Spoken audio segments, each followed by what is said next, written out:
Hello guys, എല്ലാവർക്കും എൻ്റെ പുതിയ വീഡിയോയിലോട്ട് സ്വാഗതം. ഇന്ന് രാവിലെ എനിക്ക് സ്വന്തമായിട്ട് രസം ഉണ്ടാക്കി കഴിക്കാനൊരാഗ്രഹം തോന്നി. അപ്പോൾ അതിൻ്റെ പുറത്ത് ഞാൻ ഇന്ന് രസം പരീക്ഷിക്കാമെന്ന് വിചാരിച്ചു. നാട്ടിലൊക്കെ ആകുമ്പോൾ അമ്മയാണ് എനിക്ക് രസമൊക്കെ ഉണ്ടാക്കി തരിക. നല്ല ടേസ്റ്റുള്ള രസമൊക്കെ ആയിരിക്കും. ഇപ്പോൾ ഇവിടെ ഞാൻ ഒറ്റയ്ക്കായതുകൊണ്ട് ഞാൻ തന്നെ സ്വന്തമായ രസം ഉണ്ടാക്കാൻ പോവാണ്. അപ്പോൾ നമുക്ക് രസം ഉണ്ടാക്കാൻ പോവാം. ഇതാണ് എൻ്റെ പരീക്ഷണശാല. ഇവിടെയാണ് ഞാൻ എൻ്റെ പരീക്ഷണം മൊത്തം എടുക്കാറുള്ളത്. പിന്നെ ഇന്ന് നല്ല മഴയുണ്ടായിരുന്നു, കാണാൻ നല്ല രസമാണ്.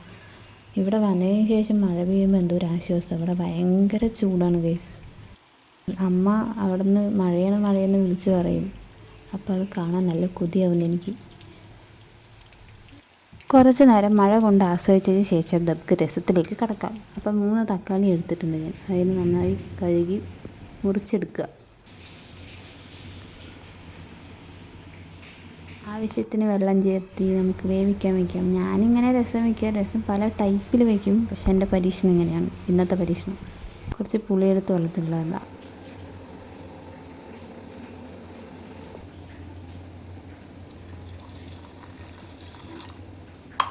ഇനി നമുക്ക് രസത്തിലേക്ക് ആവശ്യമുള്ള സാധനങ്ങളാണ് ഇത് നമുക്ക് പൊടിച്ചെടുക്കാം. ടടം. ഒന്നുമല്ലാതെ എൻ്റെ ബാക്ക്ഗ്രൗണ്ട് മ്യൂസിക്കാണ് ഗൈസ്. അപ്പോൾ നമുക്കൊരു ചീഞ്ചട്ടി എടുക്കാം. തക്കാളി വേവിച്ചതും പുളിയും കൂടി ചേർത്ത് നന്നായി തിളപ്പിക്കാൻ വയ്ക്കാം.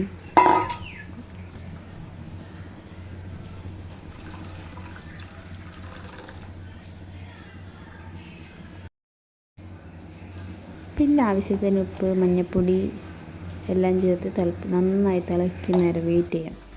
അപ്പോൾ നമുക്ക് വെയിറ്റ് ചെയ്യാം ഗൈസ്. അപ്പോൾ ഇതാ നന്നായി തിളച്ചിട്ടുണ്ട്. അപ്പോൾ തിളച്ച് വന്നതിന് ശേഷം കടുക് വറുത്തിടാം. കുറച്ച് കടുക്, വറ്റൽമുളക്, പിന്നെ നേരത്തെ അരച്ച് വെച്ച അരപ്പെല്ലാം കൂടി ചേർത്ത് നന്നായിട്ട് മിക്സ് ചെയ്യുക. കറിവേപ്പില ഇടാം. എൻ്റെ സംഭവം നന്നായി ചൂടായതുകൊണ്ട് ലേശം ഒന്ന് കരിഞ്ഞു പോയിട്ടുണ്ട്. അപ്പോൾ കരിഞ്ഞു പോകാതെ സൂക്ഷിച്ച് വെക്കുക.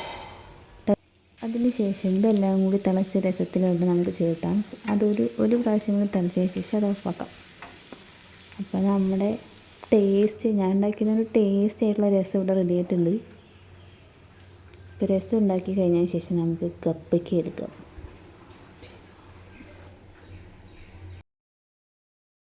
കപ്പയ്ക്കേനെ മുറിച്ചെടുത്ത് നന്നായി വറുത്തെടുത്തിട്ട് നമുക്ക് കഴിക്കാം.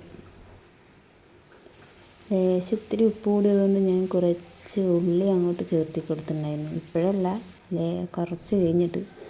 ലേശം തൈരാണ് ഗൈസ്. തൈരിൽ ഇഞ്ചി, കറിവേപ്പില, പിന്നെ എരിവ് വേണ്ട ഇതിപ്പോൾ പച്ചമുളകും കൂടി ചേർത്ത് മിക്സിയിലിട്ടൊരു അടി. കുടിക്കാനും നല്ല ടേസ്റ്റ് ഉണ്ടാവും. പിന്നെ ഞാൻ പറഞ്ഞില്ലേ ഉള്ളി ഇട്ടത്, അതിപ്പോഴാണ്. നന്നായി അത്യാവശ്യം വെന്തതിന് ശേഷം ഉള്ളി ഇടുക. പിന്നെ തൈര് റെഡി ആയിട്ടുണ്ട്. അപ്പോൾ നമുക്ക് ഫുഡ് കഴിക്കാൻ പോവാം. ചോറും കപ്പയ്ക്ക വറുത്തതും രസവും മോരും എല്ലാം കൂടി ഇന്നത്തെ ഫുഡ് സൂപ്പറായിരുന്നു.